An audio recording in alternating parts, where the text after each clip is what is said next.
నమస్కారం గురువుగారు. నా పేరు నాగదుర్గారాణి. నేను KSRZP గర్ల్స్ హై స్కూల్లో 10వ తరగతి చదువుతున్నాను. మంచి అలవాట్లు అనేవి మనం ఏ విధంగా ఉపయోగపడతాయో తెలియజేస్తారా గురువుగారు? చాలా సంతోషం అమ్మా.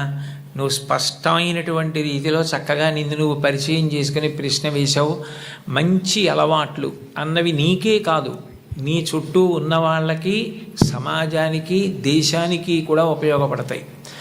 మన దేశంలో వైద్య ఆరోగ్య శాఖ కొన్ని వేల కోట్లు ఖర్చు పెడుతుంది దేశం మొత్తం మీద. అందులో చాలా వ్యాధులకు కారణం ఏది అంటే, అన్నం తినేటప్పుడు, పలహారం చేసేటప్పుడు చేతులు సబ్బుతో కడుక్కోకుండా ఎట్లా ఉంటే అట్లాగే ఏది పడితే అది తినడం. 2, చాలా కాలం నిలవ ఉన్న పదార్థాలు కేవలం నాలుకకు రుచిగా ఉన్నాయి కదా అని తినడం. అట్లా కాకుండా మనం తిన్నది మనలోకి వెళ్ళి మన శరీరాన్ని నిర్మాణం చేస్తుంది అని దాని విలువ తెలుసుకున్నప్పుడు నువ్వు ఆరోగ్యంగా ఉండడం చాలా చాలా ముఖ్యం. శరీరమాద్యం ఖలు ధర్మ సాధనం. ఇది బాగుండకపోతే నువ్వేం చేయలేవు. దీనితో వ్యాయామం చేయడం, తినేటప్పుడు చేతులు కడుక్కోవడం, కాళ్ళు కడుక్కోవడం, స్నానం చేయడం శుభ్రంగా, నీ మేజోళ్ళు నువ్వే ఉతుక్కోవడం అలవాటు చేసుకున్నావు అనుకో, నీకు వేళ్ళకి వ్యాయామం ఉంటుంది. 2, మాసిపోతే ఎంత కష్టమో మీ అమ్మగారికి అవి ఉతకడం నీకు అర్థం అవుతుంది. రాజగోపాలాచారి గారు ఇంకా చనిపోవడానికి నెలలాళ్ల ముందు వరకు తన జేబు రుమాలు తాను ఉతుక్కునేవారు. ఎందుకంటే చేతులకు పట్టు ఉంటుందని. నీ బట్టలు నువ్వు ఉతుక్కోవడం ఇటువంటివి నేర్చుకున్నావనుకో, అవి మంచి అలవాట్లు. దానివల్ల నీకే కాదు, నీకు జ్వరం వచ్చిందనుకో, అమ్మ దేవుడి దయవల్ల నీకు రాకూడదు, కానీ వచ్చిందనుకో, వస్తే మీ నాన్నగారు సెలవు పెట్టి నేను వైద్యుడి దగ్గరికి తీసుకెళ్ళాలి. మీ అమ్మగారు పనులన్నీ మానుకుని నీ దగ్గర కూర్చోవాలి. నువ్వు ఆరోగ్యంగా ఉంటే నీకే కాదు, సమాజానికి, ప్రభుత్వానికి, వైద్యశాలకి, అందరికీ ఉపకారం చేసిన దానివి అవుతావు. నువ్వు చేతులు శుభ్రంగా కడుక్కుంటే చాలు, వ్యాయామం చేస్తే చాలు, కాసేపు పరిగెడితే చాలు, అవుట్ నాట్ అవుట్ అని గట్టిగా అరిస్తే చాలు, 2 గంటలు మాట్లాడినా, భవిష్యత్తులో ఎప్పుడైనా నువ్వు ప్రసంగాలు చేయవలసి వచ్చినా, సమావేశాలు నిర్వహించవలసి వచ్చినా గుక్కెడు నీళ్లు తాగకుండా నిర్వహిస్తావు. ఆ శక్తి నీ కండరాలకు వస్తుంది. అటువంటివి నేర్చుకో. ఇక నువ్వు జీవితంలో శాంతి పొందడానికి ఎప్పుడూ కష్టమే పడితే, మాకు ఎప్పుడూ చదువు ఎప్పుడూ కష్టమే అంటే మరి మాకు సంతోషం ఎప్పుడండి అంటావేమో.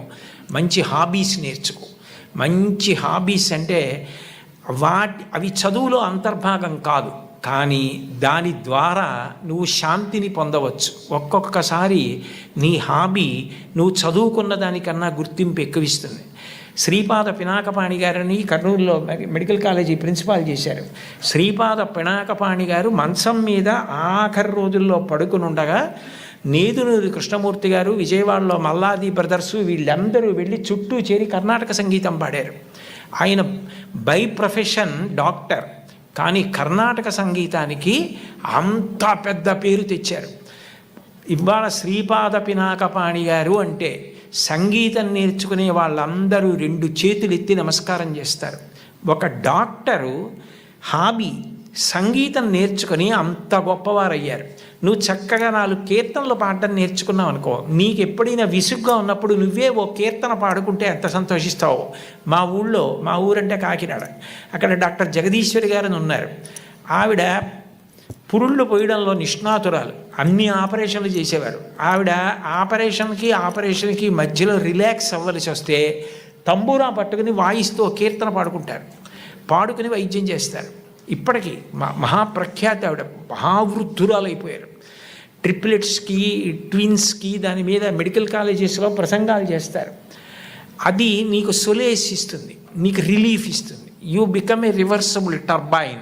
ఎంత అలసట నీకు తెలియకుండా పోతుంది.